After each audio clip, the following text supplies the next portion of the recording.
Good afternoon and welcome everybody to our second quarterly update of this year. My name is Pieter de Ruiter. I'm an employment lawyer at Pallas and today I'm joined by my colleague Marcel de Vries. Marcel, welcome. Thank you, Peter. And today we're going to discuss with you some news updates. We're going to discuss with you several topics: privacy, instant dismissal, discuss some case law, and more specifically also some best practices. Maybe before we start, and I'll also dive into the specific topics that we will discuss. If you have any questions, please feel free to ask them. We will receiving them in the chat, and we will be discussing them afterwards at the end of our update, of the end of the webinar.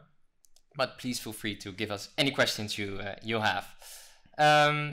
Maybe to discuss a little bit more about the topics we have. Let's move on to the next slide. I'm trying to. Yeah, there it is.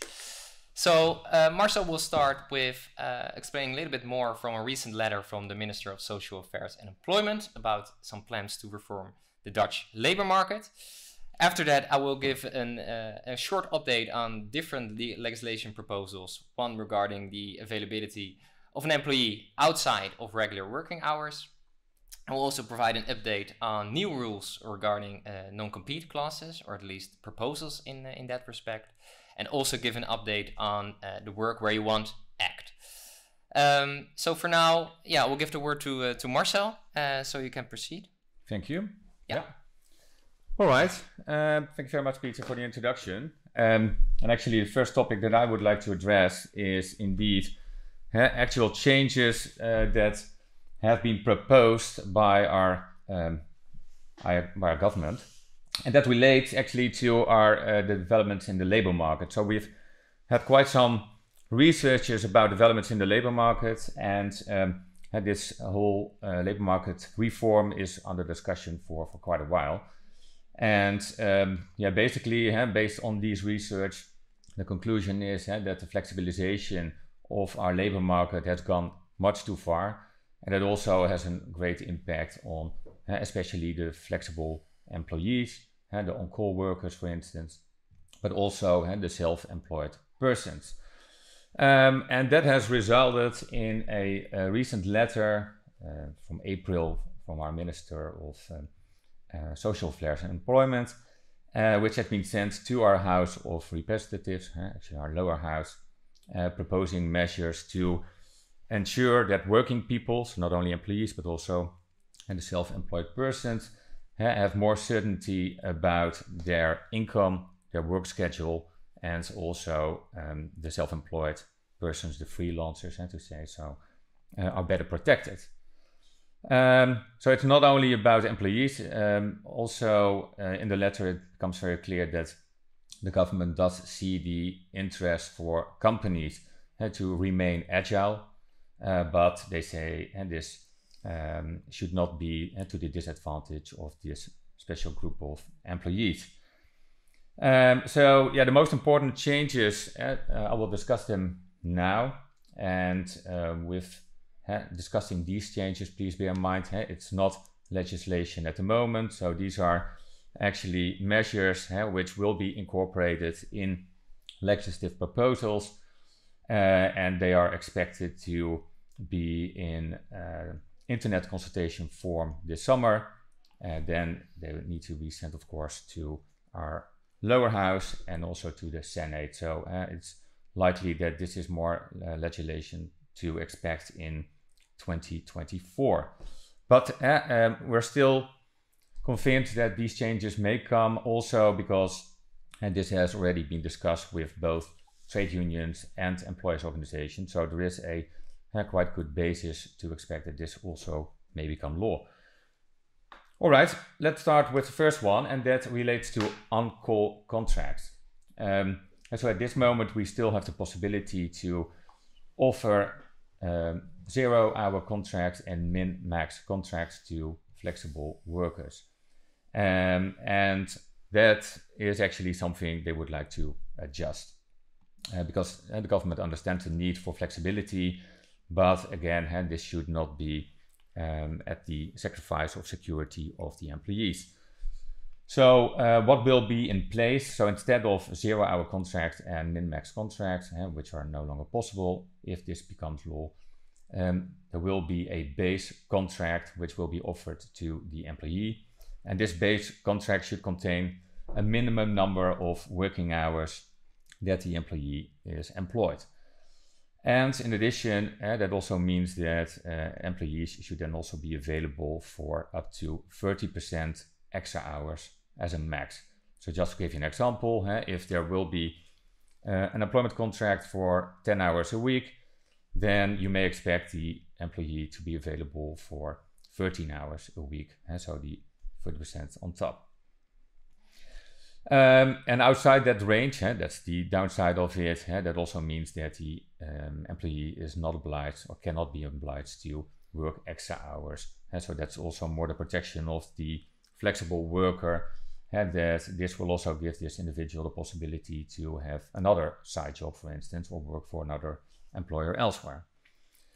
Some companies have contracts with annual hour norms, sometimes also based on a collective labor agreement, which provides this possibility. That will not change, so that's still possible. And there's also an exception to the rule for students and scholars, and they normally have side jobs, and so they work not that many hours, and for them there's an exception that they will stay on the same rules that we currently have in place.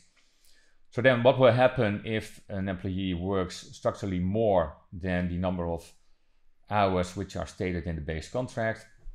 And so in my example, if someone has a contract for 10 hours and he works structurally 20 hours a week, in that situation you are obliged as an employer to offer this person a base contract for these 20 hours. And in fact, you could say that not a huge change, because that's something which already exists based on the Balanced Labor Market Act, the Wet Arbeidsmarkt in Balans, as we already know at this moment. Then one of the other changes to be expected is relating to the chain of temporary, so fixed-term employment contracts. So now we have a situation where you can conclude 3 employment contracts in a row within a time frame of 3 years. That in itself will not change. But now we also have an interim period of 6 months, which means that if you have a break of 6 months plus 1 day, I always say, then you have the possibility to start with a new chain of fixed-term contracts from the start all over again. Well, that's something that will change as well if these plans will also become legislation.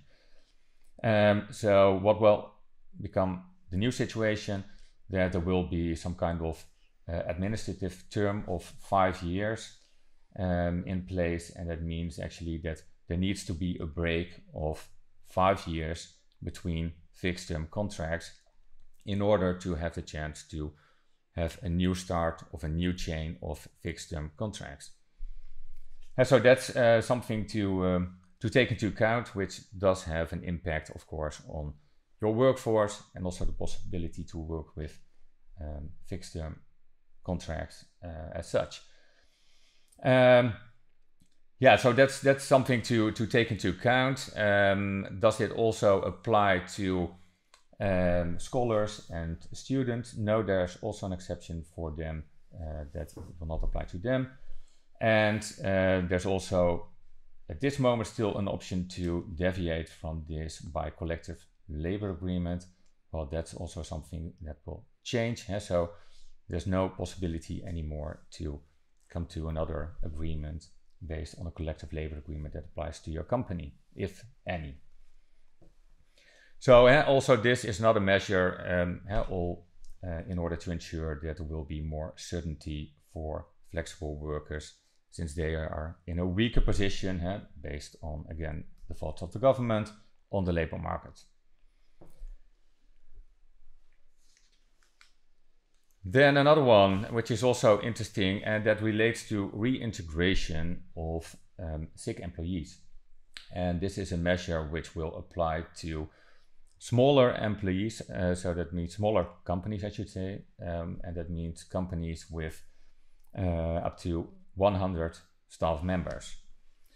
So what's the current situation? If you now have a sick employee, then this is sometimes causing a lot of headaches, simply because you always have to keep in mind that the prior aim should be that the employee will reintegrate back to his own position. So that means reintegration in first track.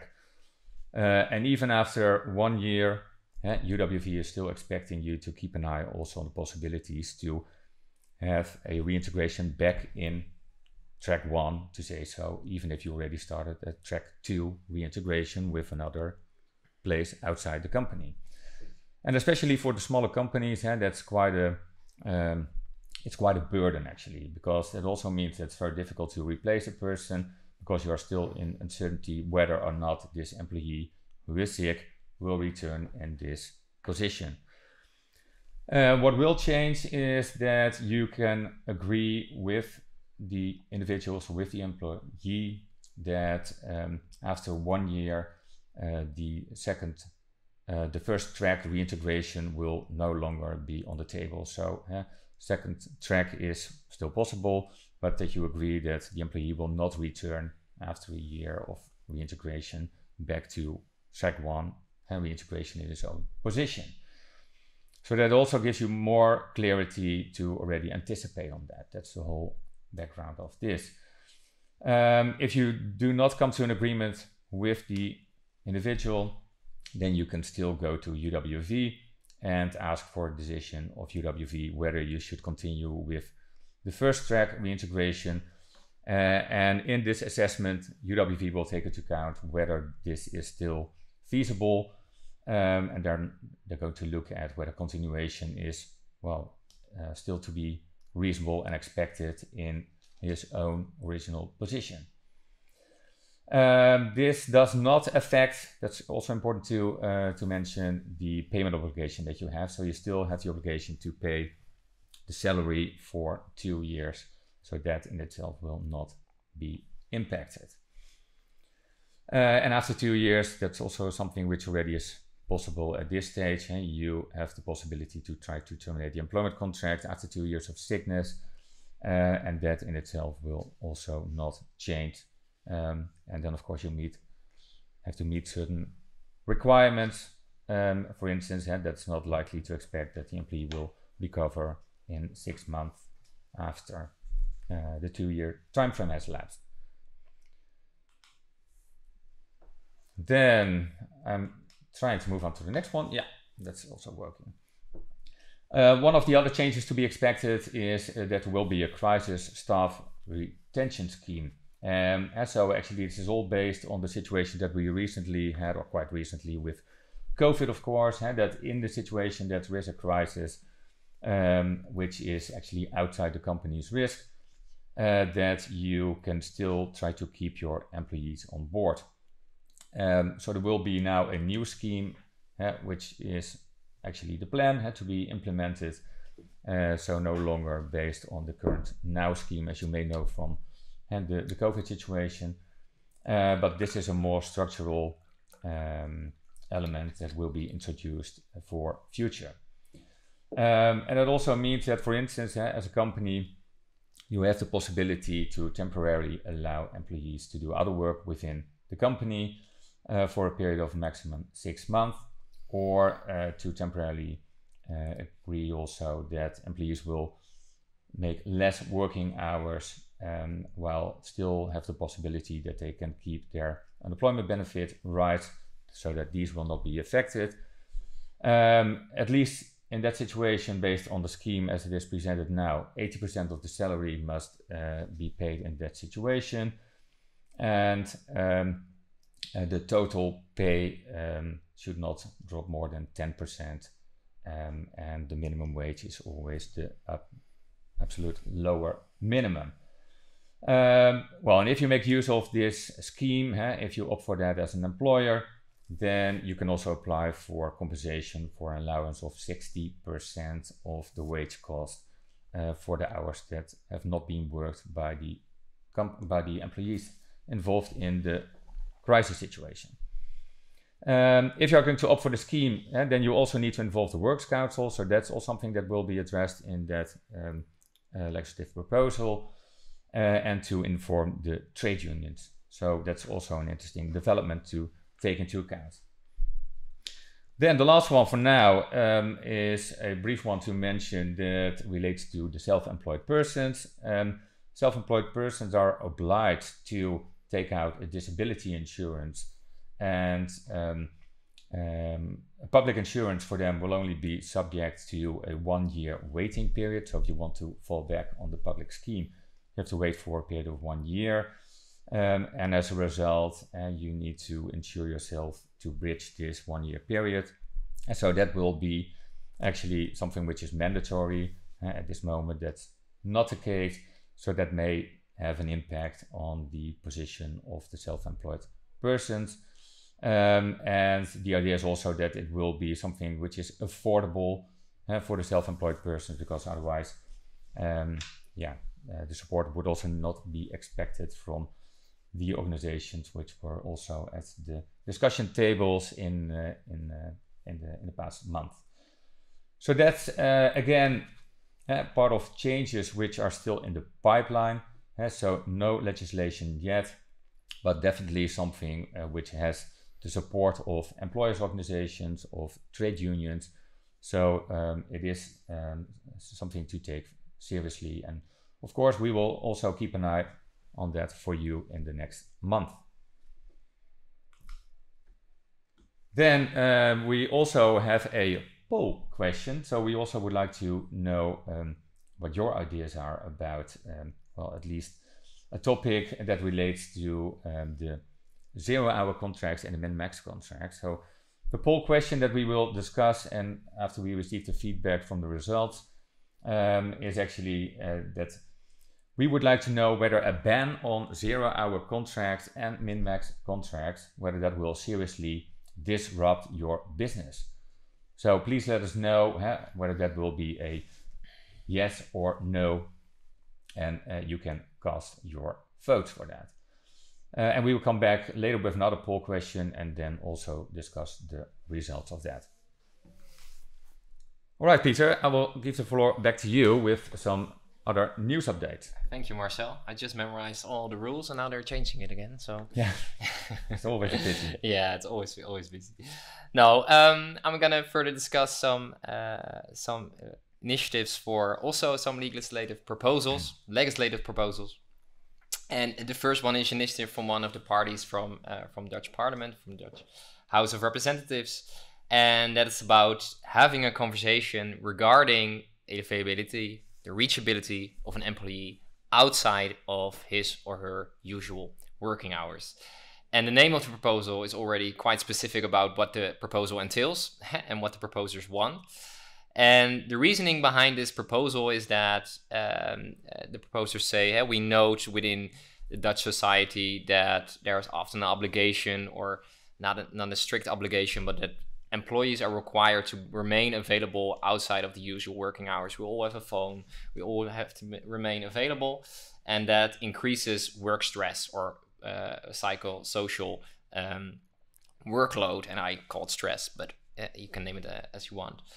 And therefore the proposers want that the employer will have a conversation with your employees regarding your availability outside of the working hours, and that conversation will be made part of your health and safety policy as an employer. As an employer, you have now already a statutory obligation to maintain a health and safety policy, and this conversation should therefore be a measure and part of that policy. Yeah, it's still a proposal at this stage, so it's not yet being formally put forward within the House of Representatives, but likely it will on short notice, and then will be discussed, of course, and perhaps the changes will be made, but something to keep our eye on. And then we can also discuss about whether or not things like this could be useful in order to reduce work stress, but I'll leave that at the House of Representatives to further discuss. Then secondly, last quarterly update, my colleague Julien extensively outlined the statutory provisions regarding non-compete. And shortly after that update, our Dutch minister again came with a letter about some intended changes regarding non-compete clauses or regarding the statutory provisions of non-compete clauses in the Netherlands. And what the Dutch government sees and notes is that a lot of people in the Netherlands have a non-compete clause, while maybe it would not in all situations be necessary, and that non-compete clauses in the Netherlands are quite strict and can be quite broadly formulated. And therefore, the Dutch government wants to make a legal framework in which more limitations are set for non-compete clauses in Dutch employment contracts. And the Dutch minister actually made some 4 points which you want to include in such a proposal. And those points are, first of all, that we make some statutory provisions regarding the duration of the non-compete. So we want to limit the duration of a non-compete clause. What you now see in practice is a lot, 6 months, 12 months, 24 months, something like that. And they want to make a limitation on that. What the exact duration will be has not been made publicly yet. The second thing that we would like to change is that that the non-compete should geographically be defined, made specific and justified in the Dutch employment contract.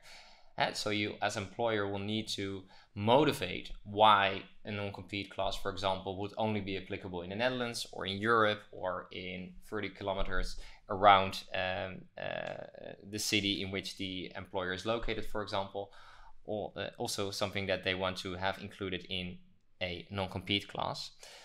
The third one is that the employer should substantiate the justification of its business interest. Why do you want such a non-compete clause in the employment contract? And such motivation is now already mandatory for employment contracts for definite period of time.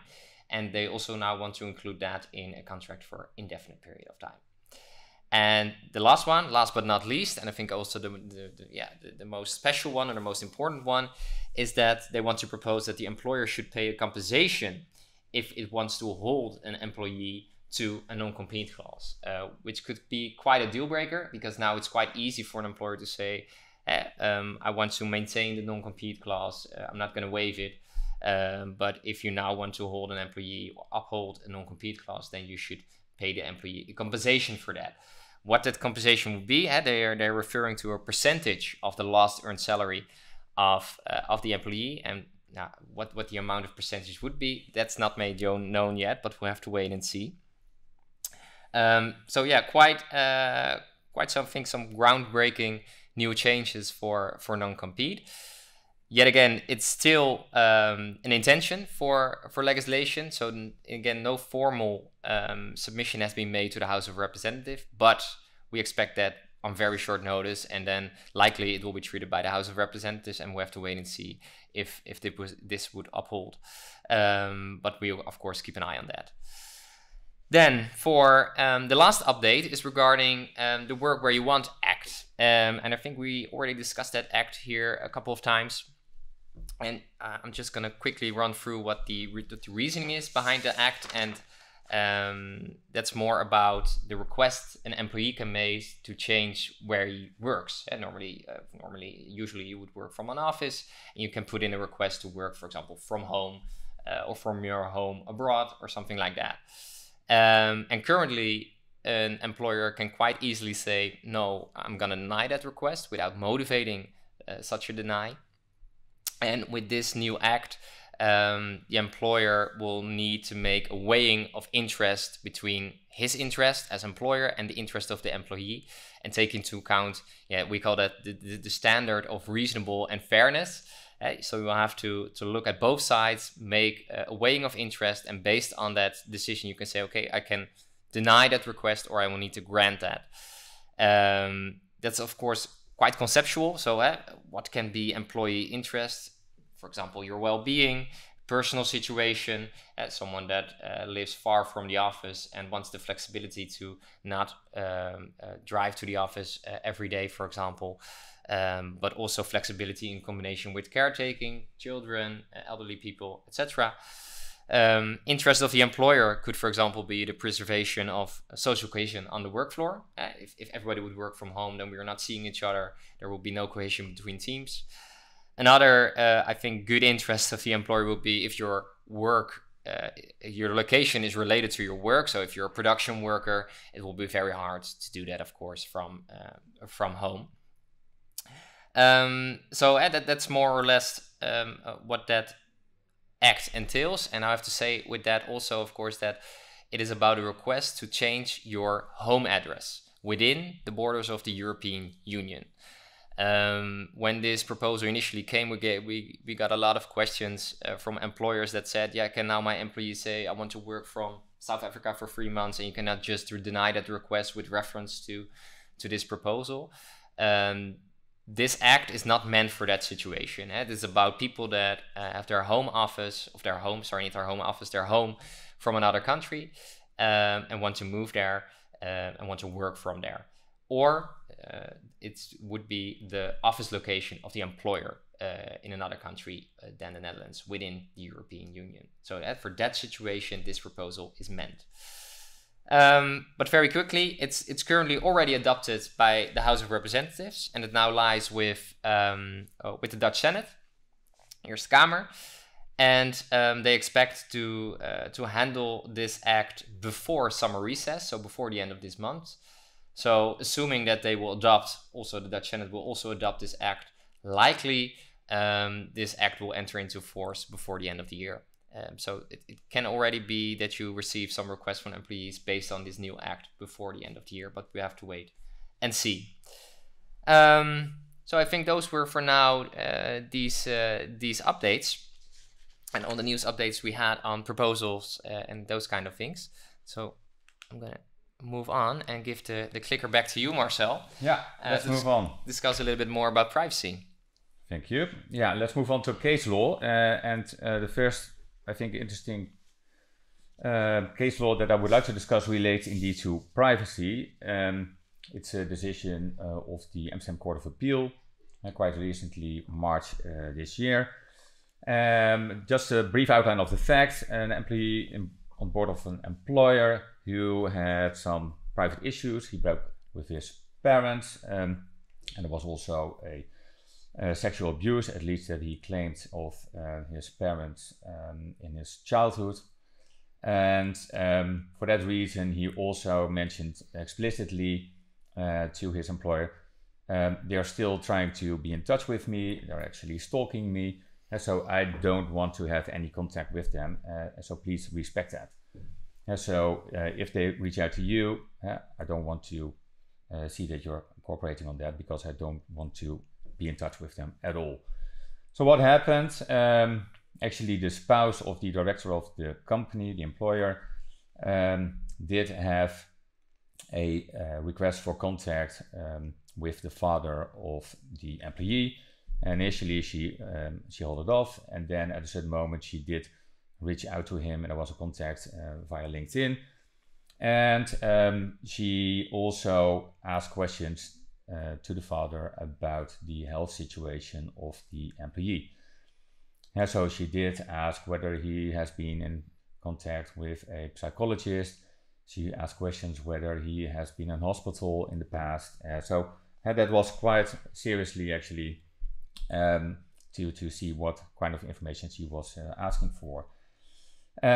So initially, the employer denied that there has been any contact with his parents, and then there was an email string which popped up, and the employee could also show that there was contact between his employer and his parents, and that also resulted in, well, quite some issues at the work floor, as you may understand, but also the employee reporting sick and all that kind of difficult situations.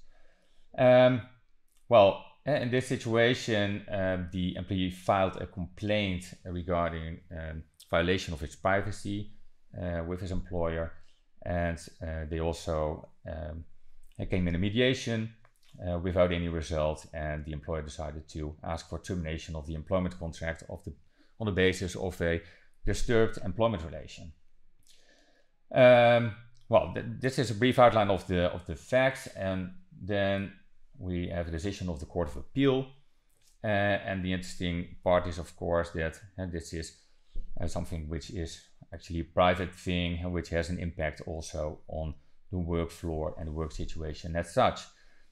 And the court ruled that the employer engaging with the employee's father and sharing personal information was seriously culpable, and was also a very clear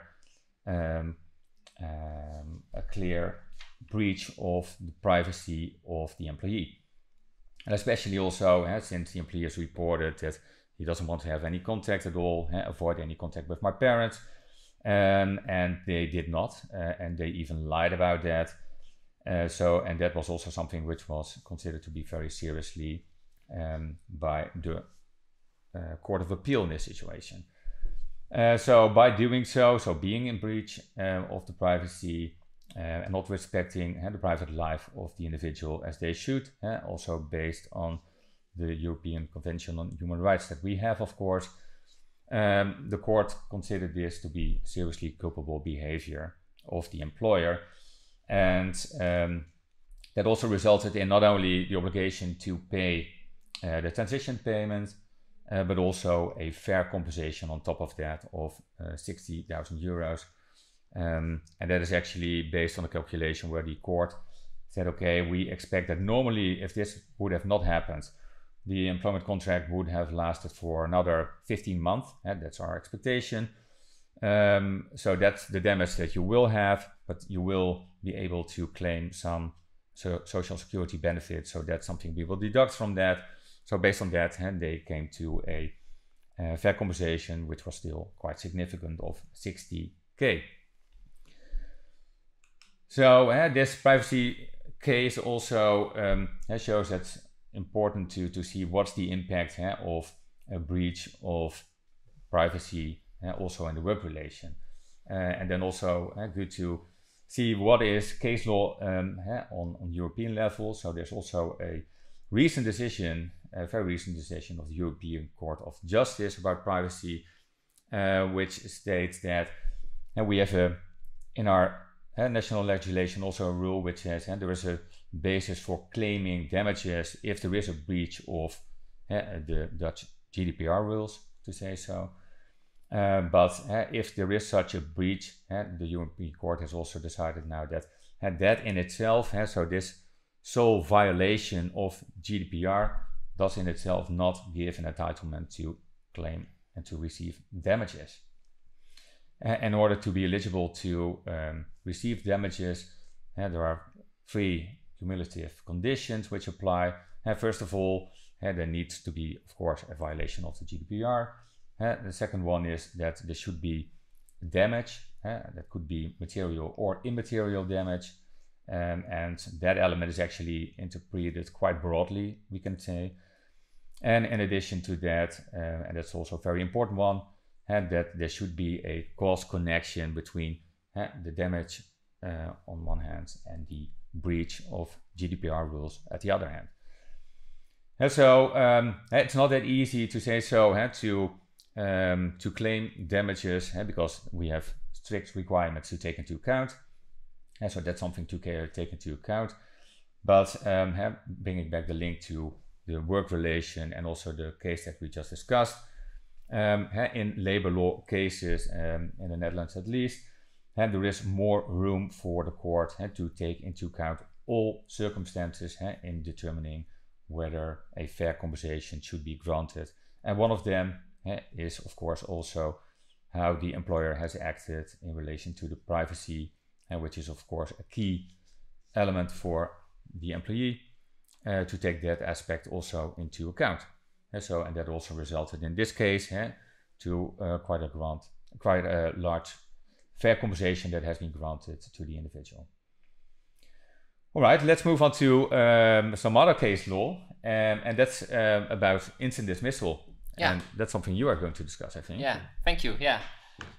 Instant dismissal, I think, personally, one of the most exciting topics in Dutch termination law from a legal perspective. I don't want to imply that I enjoy most tragic situations, no. But from a legal perspective, it's very interesting. And before we go into the requirements for instant dismissal, I think it's important to get a little bit more background about what kind of termination system we have in place in the Netherlands. And therefore I use the graphic that you now see on your screen. And one of the most important features of the Dutch system is, and what also makes it special in comparison to the rest of the world, is that in the Netherlands you will need prior approval from either the Social Insurance Agency, the UWV, or the court in order to terminate an employment contract for indefinite period of time. And that's quite unique. And that means that you will need a prior approval, and depending on what reasons you have for termination, you will need to go to the UWV or the court. And for the UWV, if you have business reasons, so you want to restructure your organization, for example, and as a consequence, people become redundant or positions become redundant, you will need to go to the UWV and submit an application in that respect. The same goes for long-term illness. You also need to go to the UWV, and the more personal reasons for termination, you will need to go to the court, and most commonly used are underperformance, disturbed employment relationship, or culpable conduct of the employee. So this is more or less in a very nutshell how the system works in the Netherlands. And then we have instant dismissal. Yeah, and the term itself already says it is dismissal with immediate effect, giving notice with immediate effect. So it does not require prior permission from the Dutch court or the UWV. And also, it is for very urgent reasons. So it also means that with immediate effect, your employment contract has been terminated. No notice period, no nothing. And those far-reaching consequences for the employee make that there are very strict requirements for an employer to give instant dismissal and to have an urgent reason. And urgent reason is the first requirement in that respect.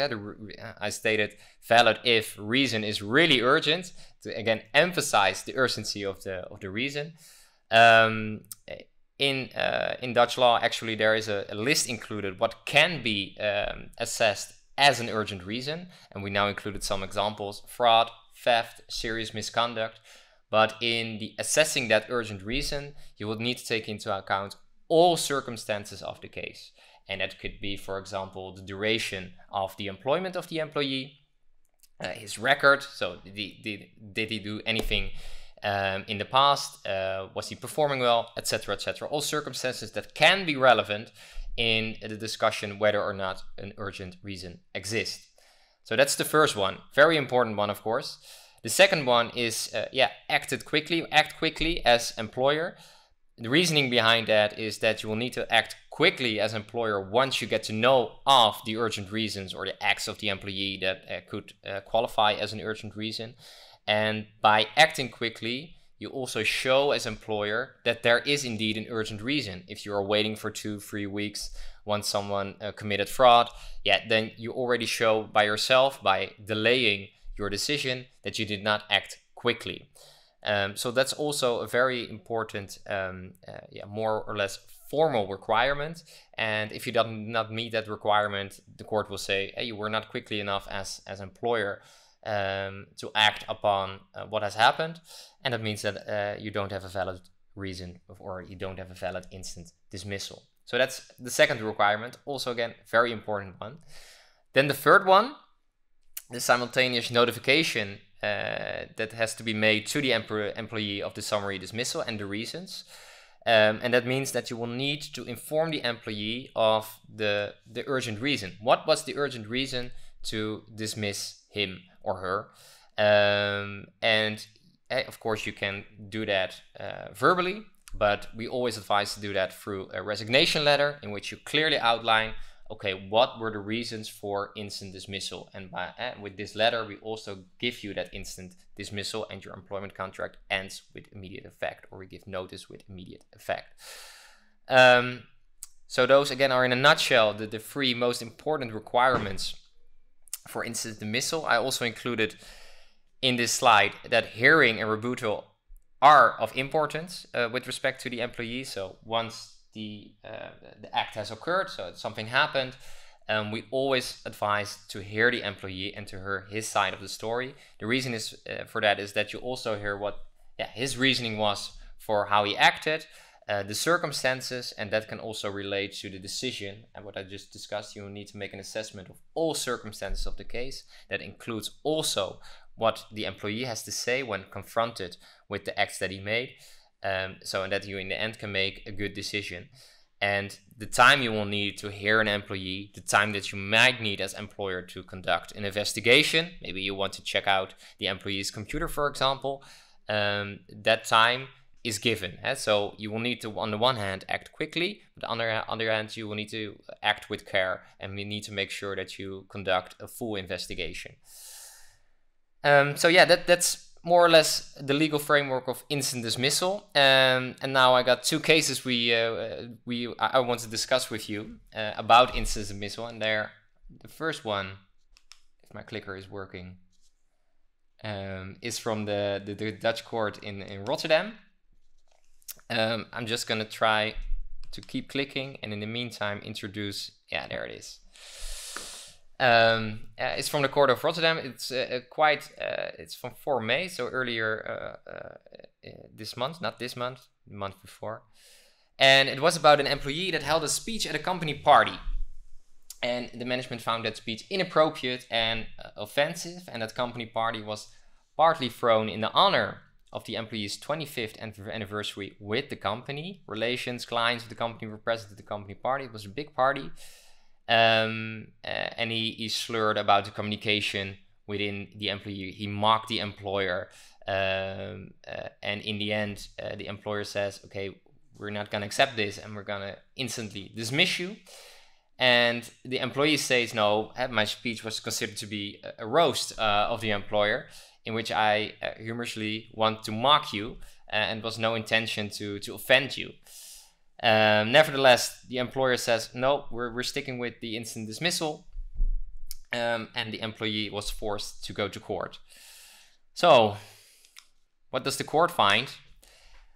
The court first considers that the comical nature of the speech may be subject to different opinions, given the text of the speech and the lukewarm reaction to it by the listeners. But, in the opinion of the court, there was no gross insult. So they're more or less saying, okay, we find that there's no urgent reason.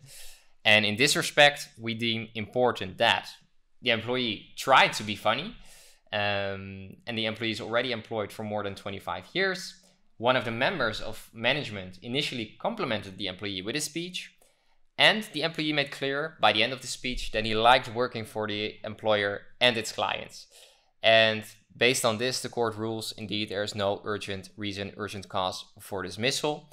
Nevertheless, it does dissolve the employment agreement because of a disturbed employment relationship. And disturbed employment relationship was one of the grounds for termination that I just showed, based on which the court can also decide to dissolve the employment agreement. All right, that was the first one. Then we have a second one, and that was of the court of Limburg in the south of the Netherlands, a court case earlier this year, and it was about an employee who was a production worker at a car maker. And during one of his shifts, the employee pulls down the pants of a female co-worker, leaving her in her bare bottom in the workplace in front of other colleagues. When confronted with his behavior, the employee says to his superior, he offered his apologies and said, "Okay, I'm sorry, it was a bad joke," but the employer doesn't accept that and says you were instantly dismissed. Also here, there it is, yeah. Also here, the court finds that the particular serious offense has been committed by the employee, and that this qualifies as an urgent reason for dismissal. And then in that respect, they also take into consideration the heavy impact that this incident had on the female co-worker. The employee, in his defense, raised the point that it's part of the work culture within the company that crude jokes are being made between co-workers, even with superiors. But the court says, yeah, you say that, but you don't provide any proof in that respect. And on the other hand, we have the employer that provided us or sufficiently demonstrated that in the workplace, the norm is to treat each other with respect. and the employer provided in that respect the employee handbook in which that was stated, but also that they are having meetings with employees in which it's indeed emphasized that the norm in the workplace is that we treat each other with respect. So conclusion of the court is that this instant dismissal was justified. Yeah, so I think two very nice cases to show how instant dismissal works in the Netherlands. And that also comes down to my my question, or no, first the best practices. I'm sorry, I'm being too speedy here, but also the best practices regarding. Oh, let's go back. Regarding instant dismissal, and I already touched upon some of those best practices before. But the first one, proceed with vigor, act swiftly as employer, and make sure that once you get to know or have a suspicion that there could be a reason for or an urgent reason, that you will have to act as employer. And it could be that you call your lawyer, for example. That's always an essential tip, of course. But also make sure that you have the speed in the process and not waste any time, no delays, because in the end, it can become a thing on which the court says there's no valid instant dismissal because you were not acting swiftly enough, employer. Then the second one, also quite essential, a good resignation letter. And so that's the letter, let's say in the process, someone acted, you have done your research, you have done your hearing with the employee, then you can make the conclusion, we're gonna give instant dismissal to this employee. We're gonna do that through the resignation letter, and it's very essential to make sure that you've written down all those urgent reasons in that resignation letter very clearly, because in the end, the court will judge, okay, can you demonstrate, dear employer, what's included in that resignation letter? And if not, yeah, then there I see that there's no urgent reason because you could not substantiate it. The third one, beware of mentioning multiple reasons. We see a lot of employers that are summing up 10, 12, 15 reasons why there would be urgent cause, and also naming reasons that lie from years ago. It should be focused on the things that occurred and based on which you're now saying we're gonna go with instant dismissal. So please keep that down with respect to the multiple reasons. And be careful with the use of criminal law terms because they can be interpreted differently. Because what's stated in Dutch criminal law is different than from what we in common language understand under certain criminal law terms. Then the final one, also an important one, if applicable, think of timely securing video images, if of course available, but also of course other forms of proof. And also with, for example, colleagues that have seen something, that you also hear them in order to collect evidence to substantiate your urgent reason. So this is definitely the end of the part of instant dismissal, and I got also a poll question ready. And yeah, we are wondering, did you ever dismiss an employee instantly? We did not, right? We can answer this question with no. Yeah, we can. Yeah. And I think in the meantime, if that's possible, that we would like to see the results or discuss the result of the first question that Marcel earlier mentioned. Yeah, I think it takes a little bit time before we have the results of question 2, but hopefully poll question 1, that information will become available to us. But I do not see it yet on my screen. So maybe it's because of the heat, because in the meantime we're it is hot, in a studio with tropical heat, we can say. But yeah, let's say until now I did not receive the poll results yet. Let's move on because we also received some questions, and that's always nice. That's nice, yeah. So if we do not have the chance to answer all the questions, then please know that we will reach out to you after the webinar. So that's for sure. Yeah, actually, first question that I received is one which relates to the on-call employment contracts and the situation that if you provide a base contract to someone, whether or not, and that's also the question that I received, if we give a base contract for 10 hours a week, but someone works 20 hours a week, are we then obliged to adjust the base contract? That's how I understand the question. And in addition, is the employee then also obliged to accept this adjusted contract? So again, that all relates to the proposals to adjust the legislation in relation to the on-call contracts and the 0-hour contracts and the min-max contracts. And so yes, if someone works structurally more hours than you have provided based on the base contract, then you do need to adjust that to actually the higher average of hours that the employee has worked. So that's one part of the answer. Is then the individual also obliged to accept that? No, that's not the case. So the employee can still refuse to accept the adjusted contract at that time. And that's already also the case at this moment, based on the legislation that we have in place, based on the Balanced Labor Market Act. So that's something that will not change in itself. So yes, you should offer that. It's not an obligation to accept that as an individual. All right. Let's see. Another question is, I think more relating to the topic that you addressed about instant dismissal. Mm-hmm. While in the meantime, we received the results of the poll as well. So I will discuss that after. What is the difference, is the question, between culpable behavior and urgent reason for termination? Yeah, good question. Is there a difference? Is there a difference? Yeah, there is a difference. And the graphic that I just showed indeed mentioned that culpable behavior can be a ground for termination. And often, urgent reasons can also qualify as culpable behavior. But culpable behavior is here, urgent reason is here.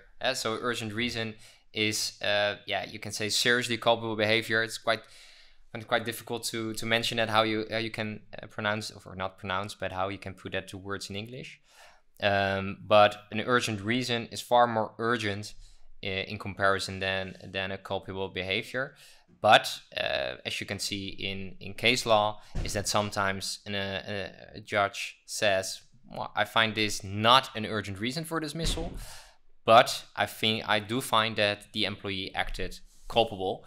And in the other way around, culpable behavior is not always an urgent reason for dismissal, but it's quite clear. Okay, all right.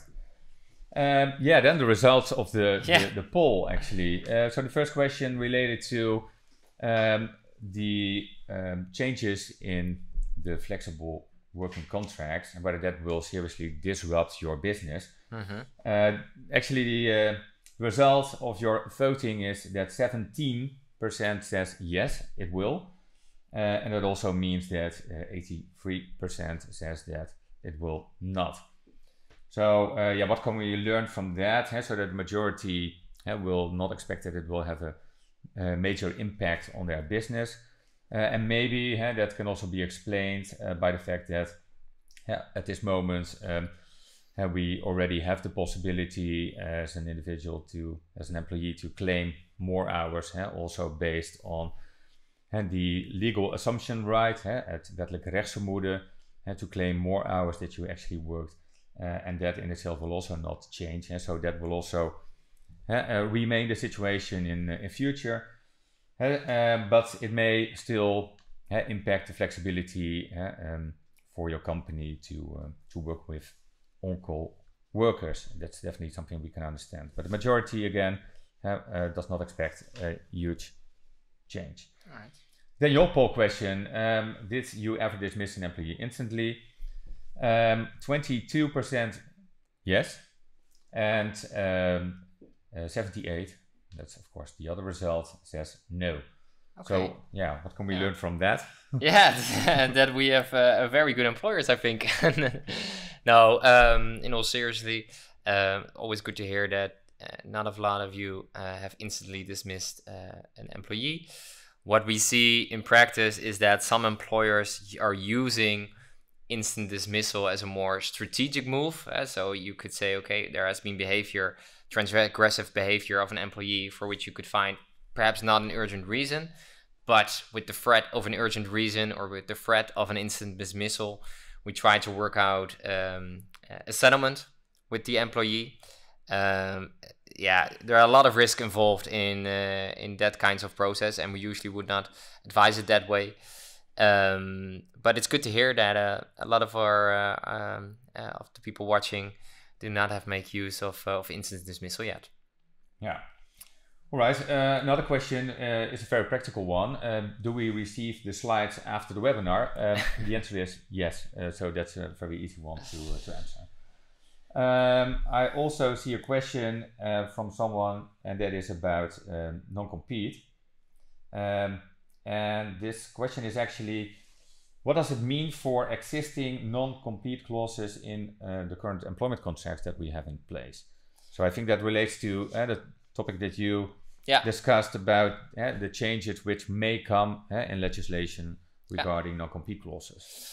Yeah, we don't know yet how the Dutch government wants to treat that. That will likely become clear when they make a formal proposal. How they want to treat indeed existing non-compete clauses in the individual employment contract.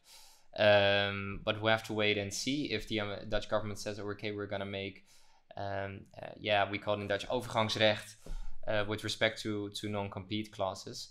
But I can imagine that it only perhaps maybe applies to, for example, new non-compete clauses in the future, and that existing non-compete clauses will not be adjusted. But again, we have to wait and see how that works out in formal legislation, or at least the formal proposal of the Dutch government. Yeah. All right, very good. Then someone is addressing the point that I've also read somewhere that something will change regarding the differentiated premium for unemployment benefit. Is that correct? I think we have also listeners in our audience who do maybe payrolling, so that's also a very good question, of course. Yes, that means that based on the plans which have been launched by the government, one of the ideas is also that they may come up with a change relating to the differentiated premium for unemployment benefits, the gedifferentieerde WW-premie. So how does it work now? So if you offer a permanent contract to employees, then you have a lower differentiated premium for unemployment benefits than offering a fixed term contract. But in order to prevent that, companies will provide a permanent contract for quite a low number of hours, so let's say 20 hours a week, but in practice someone works significantly more. We already have the rule that if there is an exceed of 30% of the working hours, that you then still have to pay the higher premium even though you offered a permanent contract, and that will then also apply with retrospective effect. So that will change in a way that if you offer an employee a permanent contract for at least 30 hours a week, in that situation you can still keep this person on the low premium, and the bar at this moment is still 35 hours per week. And so you could say on that point there's a little bit more flexibility for the employer that will be offered. Okay, last question, and that's also an easy one because that's also a more practical question. And again, questions that we could not answer yet now, we will come back to you anyhow. Whether this is also, the recording will also be accessible for us to get back to you at a later moment, and the answer is also yes. So we will also share this to you, and most probably also via LinkedIn, etc. So you can also look this recording back at a more convenient moment for you or for your colleagues. All right. All right. Then we have still one very important topic, and that's our evaluation. And if you want to click through, Marcel, then we can come to the QR code.